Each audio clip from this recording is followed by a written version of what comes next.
adeyanziza nnyo ssebo agikungu zikiriza nate okubuuza ku bansindika mu palamenti abantu b'Essemuto mbalamusizaako bannakapeeka Nakaseke Kasangombe mwebala okukola. Njagala kwebaza aba kampuni ya Bubaka abali mu kukola ekkubo lyaffe ery'amatu ga Ssemuto Kapeeka, naye kyensaba abantu baffe abaasigalayo abataliiriddwa babe nga tukwatagana n'ekitongole kya gavumenti ekya Ministry ya Works kuba yuno yavaawo babe nga bagenda n'okusaba mukulu Jeno Katumba Wamala ekkubo lino lye bayita Timuna Buyungwe Tawuni Nakaseeta Lugogaawa wagatta Luwero ne Nakaseke wabi nnyo era abantu kye bakyayita nekensembyayo. Njagala kusaba bekikwatako Nakaseke waffe Nakaseke abawandiise ennanga muntu basaba ssente.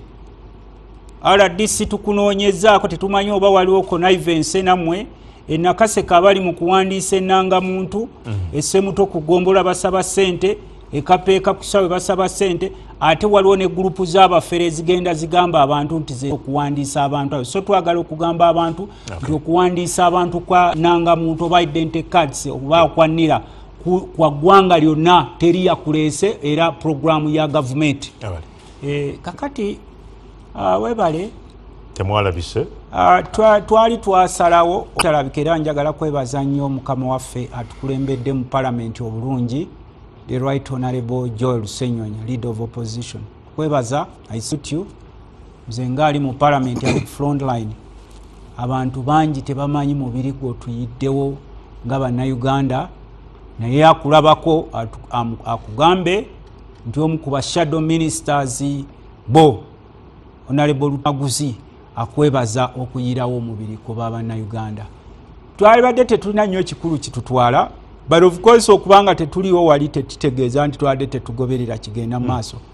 Kubanga nsonga ki ezabaganya okubeerawo kubanga ssemateeka akkiriza president w'eggwanga oba amulagira okuvangayo omulundi gumu mukadde bwe kati okubuulira eggwanga eriyimiridde ku nsonga ez'enjawulo mu palamenti y'eggwanga gujootuula.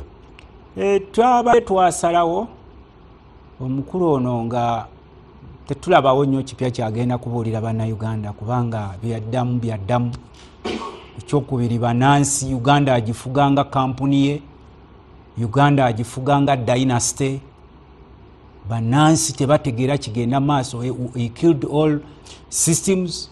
Kati ffe ebyo byenkulaga nga tukulaga ebimu ku lwaki tetwadde tetugenda era nga tulaba tewaliwo nnyo kipya kyagenda kuwa constituencies zaffe oba bannayuganda bye tupresentinga nga n'ekimu ku byo okutuula n'abasajja abo nga baddidde abaana baffe babagalidde mu makomera abatalina musango balaba batemula abalaba babuzaawo okutuula nabo wali we are just legitimizing obutemu bwabwe ne fujjo le bakola ku bannansi kuba tubadde twakajja tuwe mukulu Museveni ne banne ultimatum nti abaana abo bewasiba abaana ba Uganda bewaggalira abaana ba Uganda mutabani wo bazanyisa n'agamba nti abakolako effujjo mu basement nga osirise wali eri.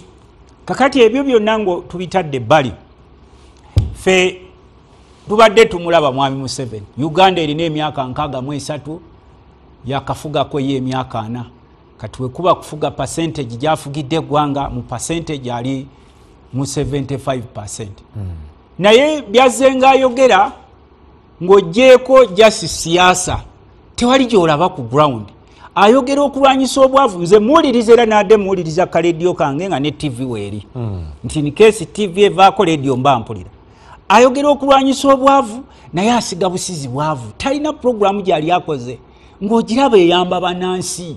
We are putting a lot of trillions of money neti tuziraba ku ground. Sente zateeka okuddukanya program ate zisinga ezirina okugenda bantu n'ogenda osaba trillioni ya sente nti ogenda kulwanyisa bwavu naye ng'okozesezaako biliyoni 8 ate gwe eziteekateeka programu. Kakati oliriza sokka olirize alina ebintu byayogera ekyobwavu president wadde ayogera yakuwadde statistics n'ayogera ku nteekateeka za gavumenti statistics yes tuwuliziganye n'ayogera ku nteekateeka za gavumenti ezireeteddwa okulwanyisa obwavu mu ggwanga ng'emyoga yagikonyeeko parliament model yamukonye but again yagati mu 86 bagira mu bukulembeze bw'eggwanga ebitundu bya Uganda 9 ku buli 10 byali bikolera lubuto lwokka naga nti olw'enteekateeka zino obwavu obuzze bukendera kati households ebitundu 3 byokka ku buli 100 ebikyali mu mbeera bwetyo kati ebyo biwandiiko I'm talking about the reality on the ground bino yabifunire no mu esi kuba kati aline takyatuukirira abantu abatya era ne bw'abaana ajja mu kitundu abantu babagobeeri ng'ebisolo ne bamusajja watu bizanda captivity kati tebikwatagana ekiri ku ground byayogera byanja bino byabano banne abawandizi yawula ebiri ku ground kwaffe tubeera ku ground I'm a member of parliament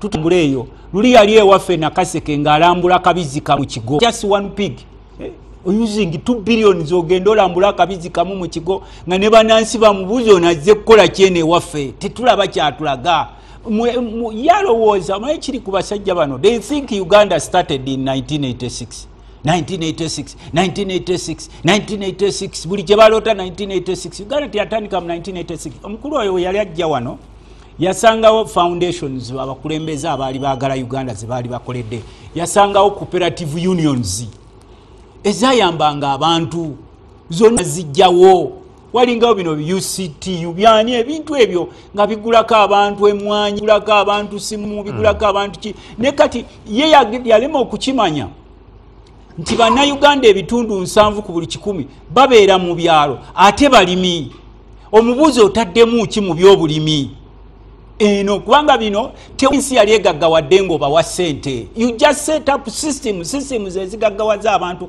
nga boolaba Amini bwe yagendanga n'atambulako ebweru n'aleeta zi Uganda Airlines n'agenda ebweru n'ateekawo operative banks nti abantu abeegasi balina okwegattano n'agenda ebweru ne baintroducinga cash crop ziri mu regioni z'enjawulo nga naawe otambula mu Uganda naye kati Uganda yafuuseyo akantu kabatuka abaluganda bakona bamikwana and extremely rich is borrowing every day buli naku bewola parliament twewole naye otuuka eri ku ground kati waliwo ekintu ekiseka ffe twamugamba twasoma byanfuna nze nasoma byanfuna ne tumugamba PDM tekola nga tosoose ku training abantu tosobola kugamba gundi nkuwadde akakadde nawe nkuwadde akakadde just for political appeasement attributing ku nteekateeka za government ziriwa bwe mpayo enteekateeka gy'olaba ku ssente zetuteekawo ezaali ziyambye abantu bwe mpayo enteekateeka kubanza akugamba mbeera mu kibuga ne mu kyalo yateekawo ssente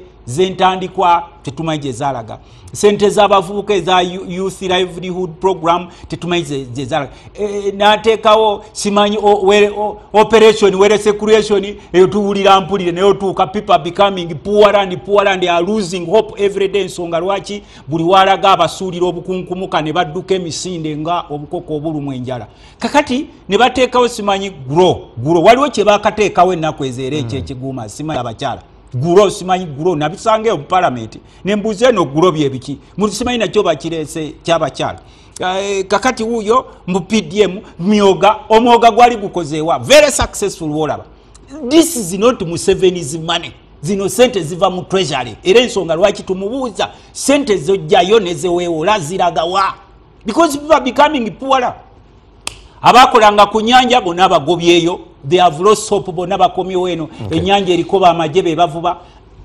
ebitundu bye yazoninga nga kati bwotuuka eri busoga sub-region yabagamba balime ebikaado babirimye byonna bikubye ebbeeyi kati yayingidde ne mu mwanyi yaffe yonna agikubye ebbeeyi wansi kuba luli emwanyi ebadde ku bbeeyi ya waggulu nnyo naye kati bagiyingiddemu nayo ayongedde okugidobonka so tetumukyawa bukyayi nti tumulinako kye tumubanja just passe naye ffe twetaaga okubeera kye bayita fountain of honor nga mpa omuzindaalo ekirala president kyayogedde kuba wamulidde bulungi nga bwewagambye nabadde mulyamu nti ebyobulamu byeyongedde okutumbuka ebiriwa nga muziika ne be basondera emitima yawadde ekyokulabirako kya ebiriwa ekyokulabirako kya life expectancy nga weyajjira wano abantu nga bafiira ku myaka 45 nagati life expectancy mu Uganda twogera ku myaka 63 agambye cutters of enteekateeka zino kakati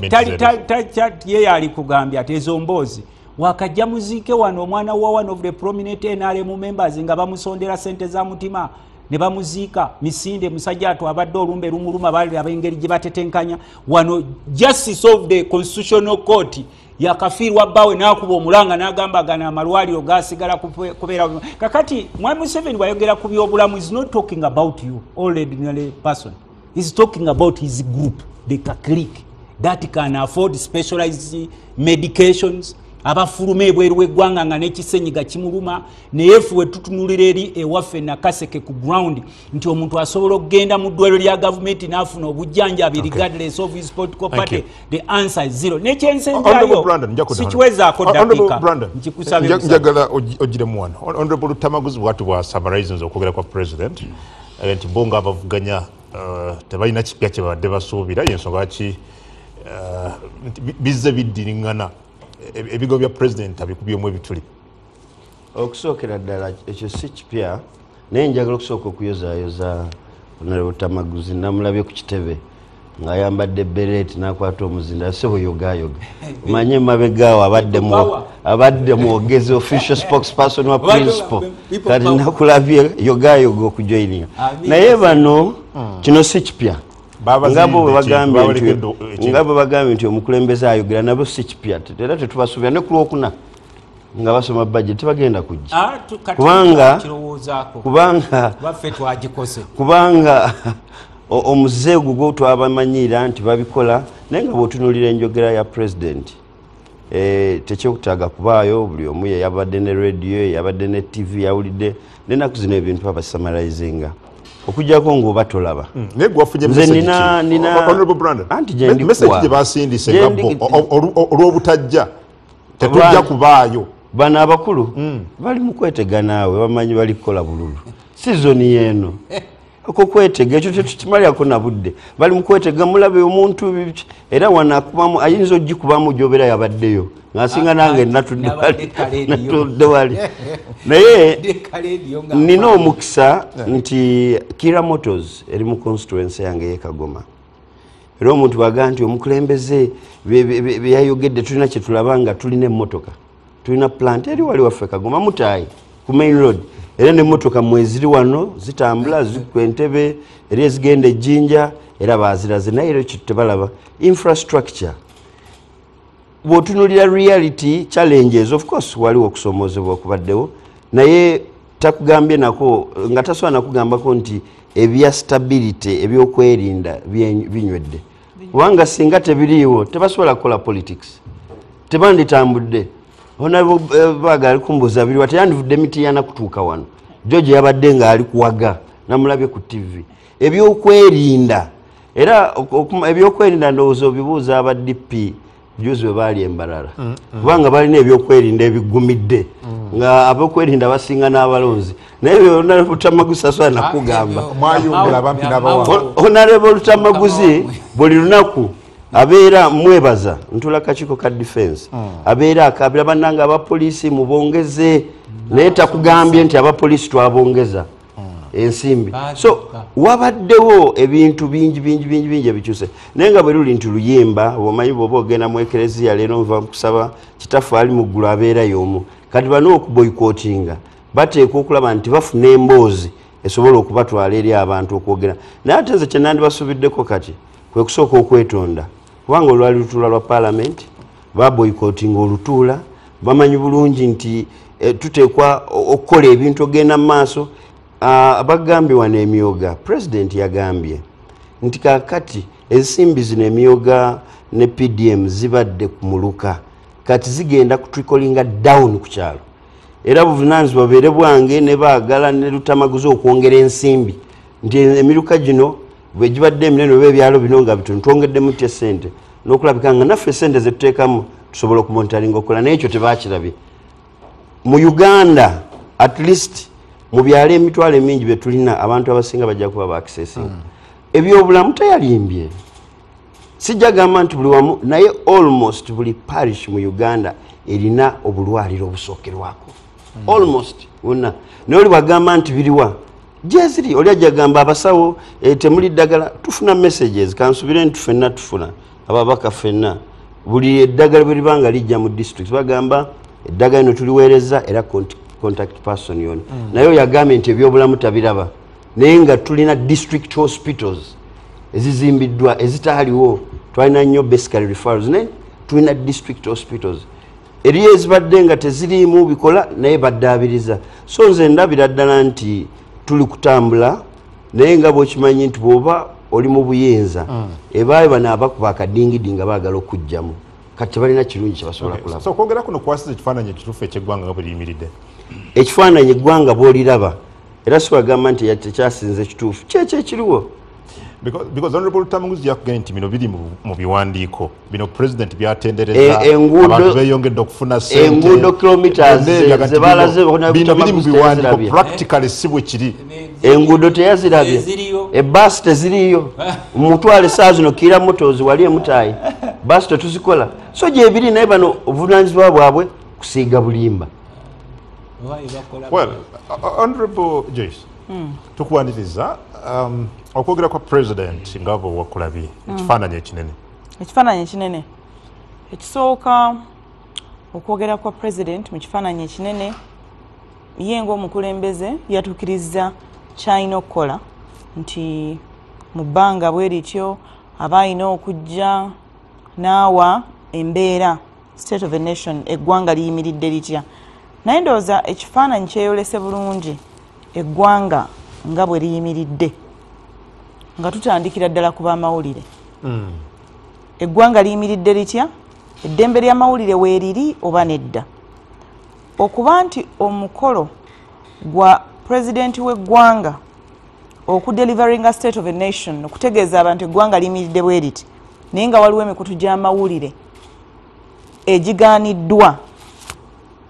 okuwa bannayuganda ebiriwo eyo si ye state yennyini si gye twogerako so kitegeeza nti kyajjayo bulungi nnyo ekifaananyi ekyokuba nti tewali ddembe kubanga waliwo bannamawulire nkakasa nti n'ab'omukutu guno gwennyini we tuli n'emikutu emirala egy'amawulire abaalemeseddwa abaagaaniddwa okugenda okukola omulimu gwabwe ogulambikiddwa bulungi mu ssemateeka kitegeeza nti eyo ye state of Uganda Uganda bwetyo bwekoze eki bwefaanana ekyo bwe kivaawo oyogedde ku infrastructure kuba yagyogeddeko kilomita mmeka naye nze waliwo oluguudo lumu endala zonna ne bwe siizoogereko kubanga emabegako ndowooza ziringa weeks 2 natambula wano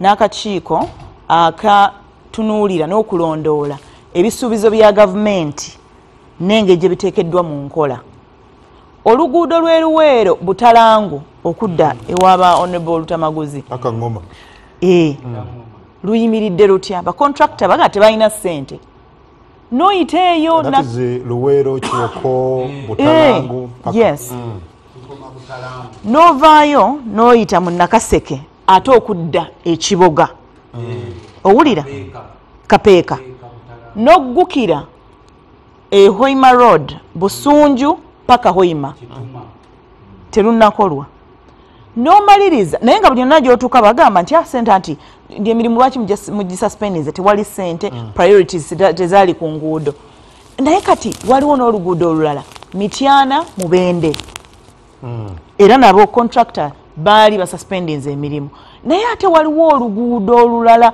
lwenjogerako bulijjo oluva Kanoni Busujju Mityana Busunju okudda mu Balutamaguzi ewali Industrial Park kati omulundi guno bwe baddamu dusuubiza gugenda kubeera ekisanja kyakumeka kyakuna nga basuubiza yes ne basukka ne bagamba lugenda kukolwako chorus bwe balaba nga pressure etidde nnyo ne bagamba lugenda kubeera maintained ne maintenance naye ekoze eki eganye so eyo ye state of a nation eyo yembeera eggwanga mwe riri Honorable Brandon agambye nti bano babaagala tebayinza na kwogera ku bintu bya butebenkevu obutebenkevu buli luddawa. Nze kamwa koogera wano nakwata peni yange ne recorder ne kamera ne ngenda mu famire z'abantu 18 ababuzibwawo mukali akalulu.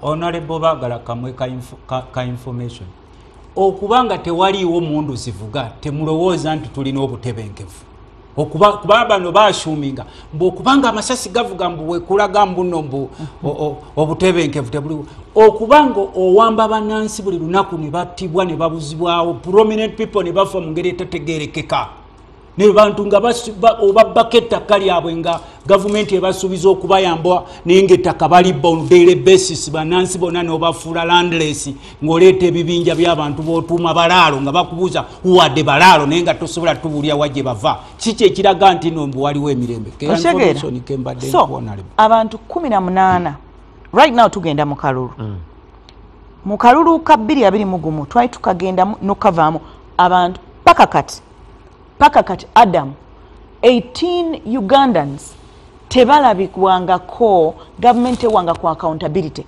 Ogamba otya eggwanga nti waliwo obutebenkevu? Obutebenkevu buli luddawa nga families z'abo abantu tebamanyi oba baabye ennyimbe oba basomeddwa oba bagira bagumiikiriza bali babali awo abantu baabwe nga batuuse naye nga tulina kyogamba ggwanga.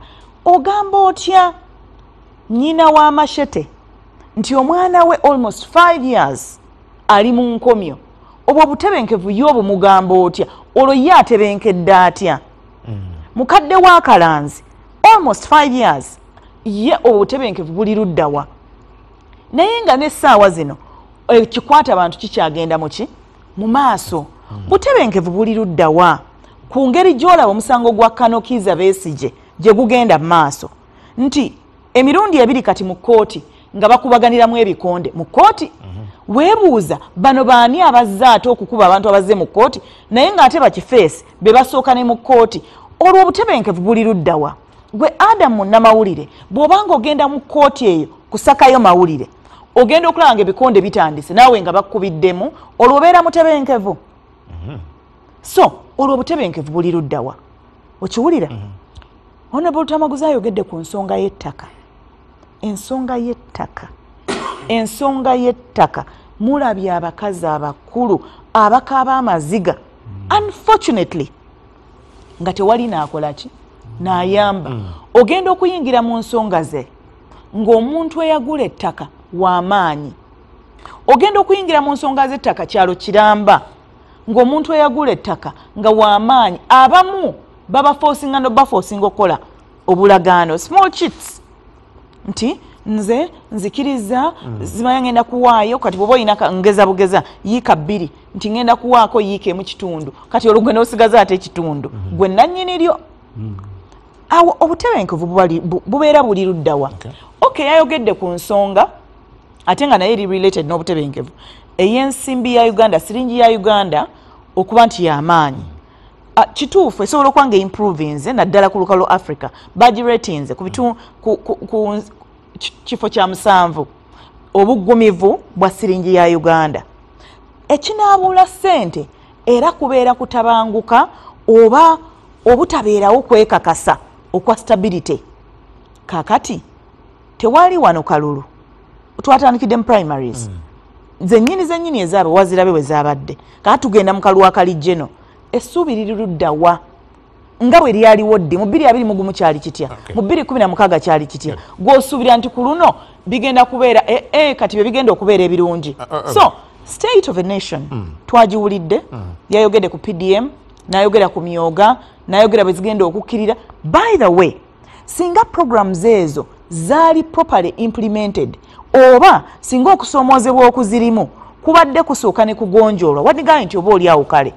Naye mulimu obukenuzi alipoota mubadde muzikola wano, mulimu obukenuzi mubaddemu n'ebintu ebirala. Abantu abamu omunaddiini emityana yagamba n'ogamba nti bannange abali mu PDM muleke bakyala ba bannammwe because of that money nga bakola ki bakufunirako bakyala bannaabwe. Omuntu alina kufuna kakadde bamuwa 800 kati bakugamba mu bukenuzi nti jangu olope ate olina okuba ne evidence naye omanya abantu bangi abatya n'okutya nti n'agamba ntya nti gundi ate yampadde ssente bwe ziti. Nja kudda Honorable Burora Herbert Anderson. Owulidde abakulu bano nga bavuga ne President wamulabye. I've been reading some critics baga nti President ensonga y'ekiwamba bantu talina we yagikooneddeko, and yet kyekimu ku bintu ebize birabibwa mu mwaka guno, and that's why I'm basing my question ddala okwogera kwajja ekifaananyi ekituufu ekya Uganda nga bweri. Okusookera ddala President yatuukiriza obuvunaanyizibwa bwe. Ekifaananyi kya Uganda buli omu ajja kusinziira okwogera okusinziira gy'ali. Honorable baagala ekifaananyi kya Uganda ajja kirabira ku disitulikiti y'e Mityana, kubanga mwava mwabeera. Bwe banaayogera eby'ejjinja ajja gamba tebiriiyo. Kati kijja kutuzibuwalira bwe tunaayagala okulaga ekifaananyi kya Uganda nga tusinziira e Mityana. Kyekimu ne Honorable Lutamaguzi kyova mu byayogedde ayogedde Semuto, Kapeeka, Butalangu tasukka waawo. Ne bano bakaba ggwanga bategeera kati njogera bye batoogedde. Saba mu protecting naawe saba mu protecting sinaba nakwogera ate oyagala kumpa mpasekeni eddakiika kimuganda kutegeera bigenda mu maaso embalala kugamba kati mpa eddakiika 2 njogere olyoka okola retaliation. Bwe tunaatunulira ekifaananyi kya state of the nation according to Mityana and Nakaseke, actually not even Nakaseke, ono akulembera amagombolola ndowooza 3 gasukka gali 2. Semuto, Kapeeka, Kaasa Ngombe, Nakaseke ne Town Council. So akulembera taweza na gombolo akulembera emiruka. Kati era ekifaananyi kye tekijja kusukka waawo. Kyova olaba tukola ensobi.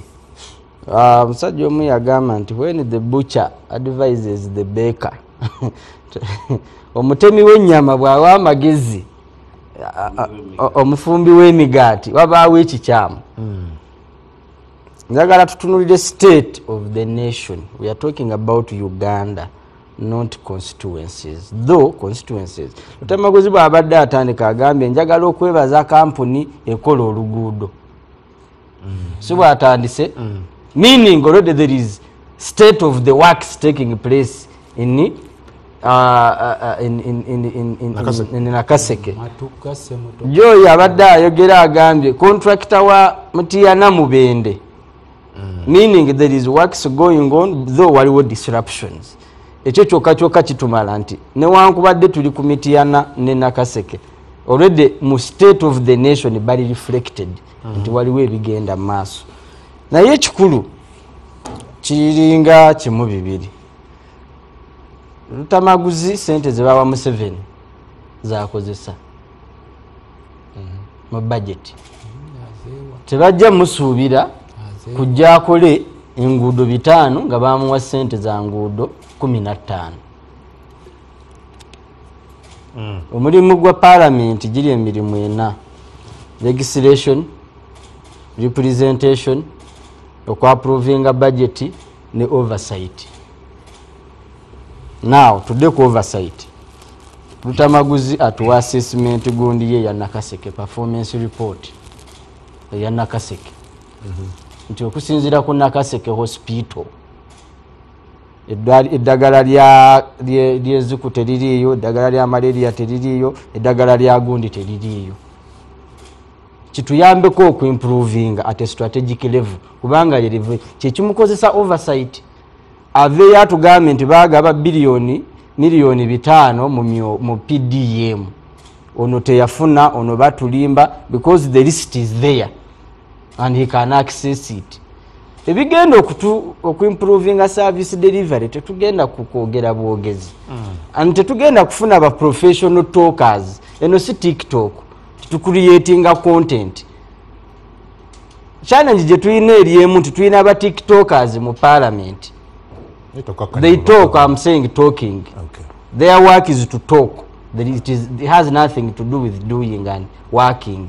Zemadde njagala kusaba nti bwe tubanga tuna improving a service delivery n'okukritikinga kino na kino na kino. Feke nyini twetandikireko. President yagambye tulina products 20 ezigenze ku international market.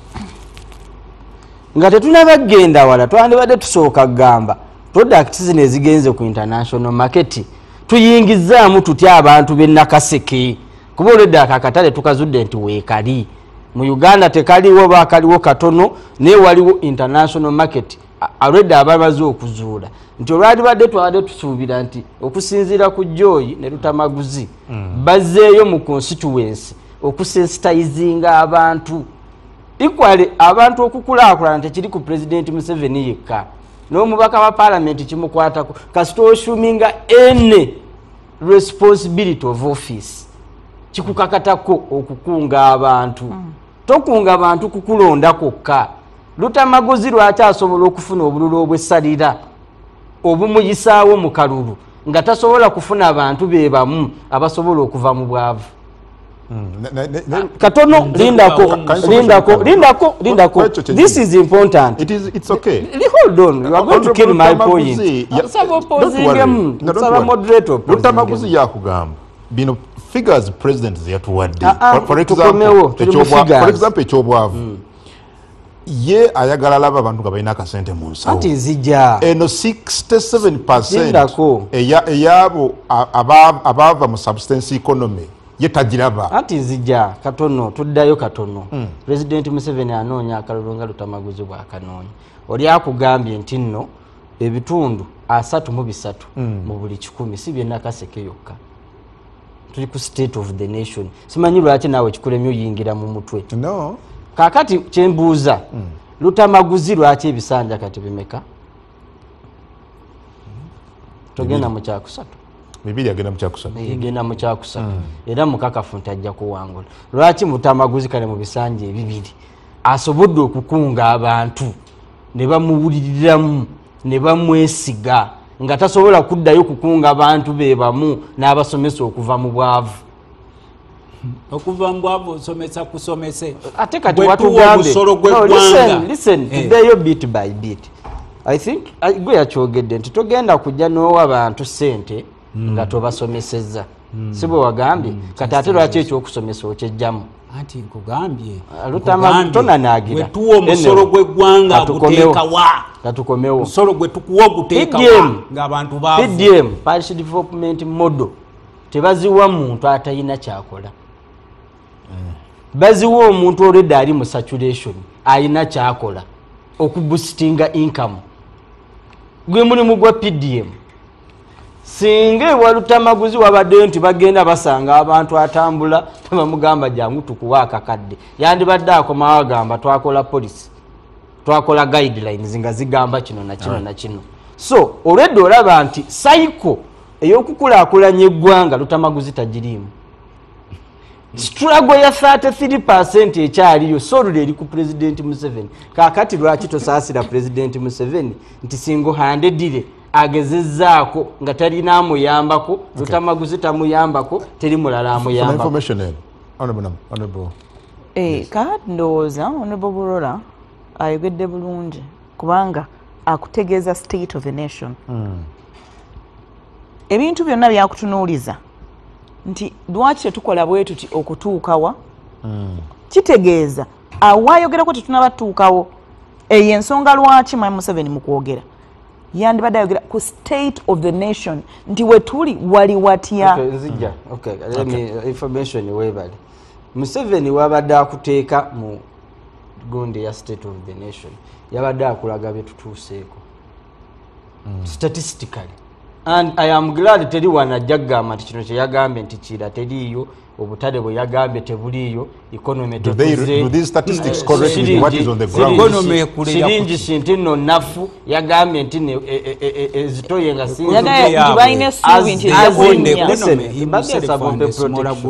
bano abantu aboogera sigawe baboogera biba bituufu nange mba nina byenjagala okwogera naawe ekirala kyenjagala twetegereze fe ne bw'oba olaba amasomero agalanga nti twafunye first grade 25 tekitegeeza nti tebalina baagudde tosuubira nti nno pulezidenti oba eggwanga lisobola okutambula nga tewali kusoomozebwa.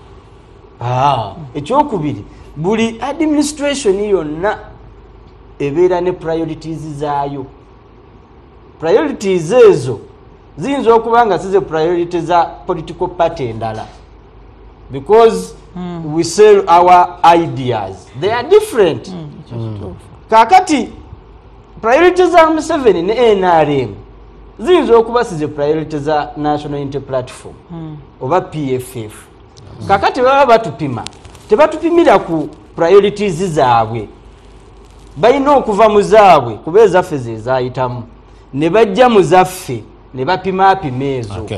Ekirala bwe tuba twogera ku stability, stability eri tuwe, teri stability eri toto. Ekyokubiri, nammwe mwegendereze, tojja kugamba nti noyagala stability gwe kennyini oyagala kukola audit ku stability ng'olookinga gaali. Olookinga gaali ate osaba stability. Eggaali to do what? To cause instability. Kakati naffe tuteekwa okuba nga kyetusaba tusobola kiwaayo in exchange tinjagala emirembe ndi wa mirembe. Bakubuuza nti emirembe gyogulako giriwa nga wakyaliwo abantu 18 tebamanyiddwako mayitire. Saagala kukyogera nga abalaata, njagala n'abatulaba bankwate bulungi. Abaana 18 be boogerako, nja kwogera ku bemmanyi, baali 18, okusooka baali 4. Ne babasaba 4 ne bajja mu 10. Eventually tuli ku 18. Then waliwo ebibuuzo bingi awo. Bwaba nga watandika na 4 nokka mu 10 nokka mu 7 nokka mu 3 ng'oli mu 18, there is a problem. 18 that people problem, and nobody can account for that. That is what we are saying. Yes. We started with 400. We are able to prove about 100 something. Olwalero tuli ku 18. Waliwo audit. So is it okay for people to be missing? I am coming. I am coming. So now ne 18 zisaagala ngambe wano ntule wano ngambe nti nno ne 18 it is okay. No, it is not okay. And administratively it is manjagala nnyo okubeera omwerufu kinveeko n'omulala akoleki. At the moment 18 bebabanga ng'ogyeko abali mu kkomera betumanyi nti bano ndowooza basigaddeyo 16 something. Abo balala abali mu kkomera eyo kategori yabo kakati 18 bwe ogamba be batamanyiddwa mayitire, tulina abaatugambibwa nti tebamanyiddwa mayitire ne kizuuka nti bali bweru. Gani banji. I can't have that Gani. List of. Do you know any? I don't have the list of here. No, just any one. No, I can't have it because it is not in my daily routine. That it is not my reading that I recite every day. But waliwo abaze bazuuka nti bali bweru. Okay, and if you want me, I can Honorable Munyago. Honorable. Yes. Touch mukwogera kwa president. You see, President Museveni akoze by'eggwanga lino. Ku myaka kwe yanibadde abeera father of the nation, asazeewo atambuliza eggwanga ku propaganda ow'ekiyeekera. Okujja nga naye akimanyi ekituufu naye naaba nga eggwanga kyalitambuliza ku propaganda wabo weeruweeru oyo. You see, Mr. Kungu, President yasoose n'akoona ku kyawandiikibwa mu Bayibuli. The parable of the two builders, the wise builder and the foolish builder. Matthew 7:24 to 27. Kirine mu Luka, I think. Nti waliwo omuzimbi omusirusiru yazimbira ennyumba ye ku musinje gw'omusenyu. Omusenyu. N'omuzimbi omugezi n'agiteeka ku lwazi. Nti embuyaga bwe yajja ey'omuzimbi omusirusiru yagitwala butwazi.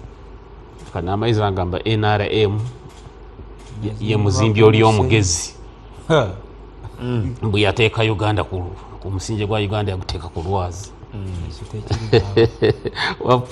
Wekitiibwa president ndowooza ekintu ekyokulabirako yandikikozeseza vice versa.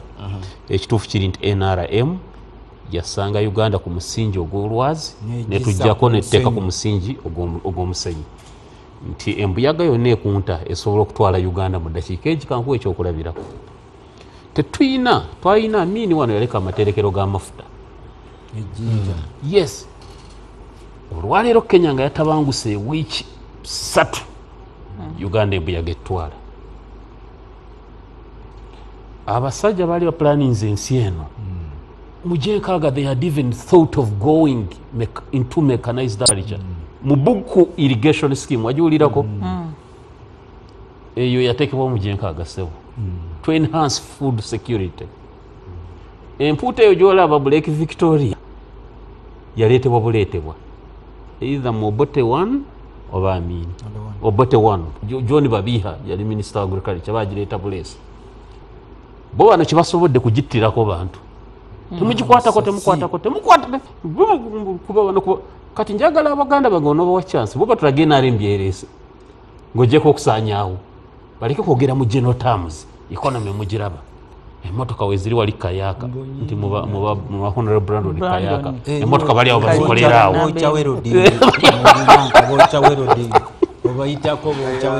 I want you Honorable Brandon with all due respect ojoga nti ebyobulimi tubimprovinze bwetu twasanga mu Buku irrigation scheme tulina irrigation schemes eziri organize soba mu 10 kati eno neno ozikoneko ne kumanya bazigaba nani kungu abazungu bali atulekera leerwe wano kati sitegezako oku networking eggwanga lino. NRM yagisaanyawo completely and also bwe bubenje bwolaba ku nguudo. Mukulu kungu Oweekitiibwa president bw'avaayo nayogera ku stability rule of law oba biki mbasi mutegeera bw'oba olwaliro abantu 18 nga basobola okubulawo ne Ministry of Internal Affairs ne government netawa accountability kyewuunyisa n'otakoma ku ekyo n'okwata omusajja nga Dr. Kiza Besigye n'omukeeping eruzira kumpi emyezi nga tewali remand warrant.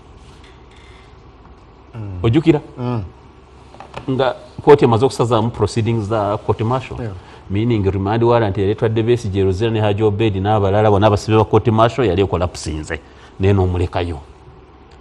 N'olaba Oweekitiibwa nze nandisuubidde president yandituyambye nayogera ku kintu kimu state capture. State capture be bantu ababa mu gavumenti okuwamba ebitongole bya gavumenti nosanga buli kimu waliwo akiryamu ow'omunda kino kyawambibwa ono kino kyawambibwa ono ne duplication of roles okulanga abooluganda abako n'emikwano bafunimu nosanga nga adizi yali ekola ate byali duplicated mu biri ministry ya agriculture ebiri mu operation rescuriation naye nga abaliyo bonna bwebeetegereza buli awali akasente mu Uganda buli awali akasente osangawo omuntu alina akakwate ne family ya president. So Oweekitiibwa president olwaleero ng'okyafuna akalulu nga kalinga eddwaniro 40 years down the road ng'ogamba ekyakutwala mu nsiko kubba bululu nakine naye noba ng'okyafuna obululu okulonda nga kulinga olutalo lwennyini bato nga okulwana okw'emmundu kiba kineewunyisa. So nandisayo president banne balina ebasongako Mr. Kungu ente enzungu ezo ziraba zaleetebwa buleetebwa zimuyita nusu bulaayi. Tusaba gavumenti ya president Museveni ne bano bali wano batusongere kantu kamu zesaagala na bingi bannaye bakama bangi muve mu bino ebiri geno nti mukayaka bakolereyo baasi ziri wali zonna bazivugirawo ebusoga kati n'omuwulira muganda wange Brandon akimanyi bulungi nti jinja eyo yali industrial city yaffe actually nga yamaanyi kati bwotandika okugera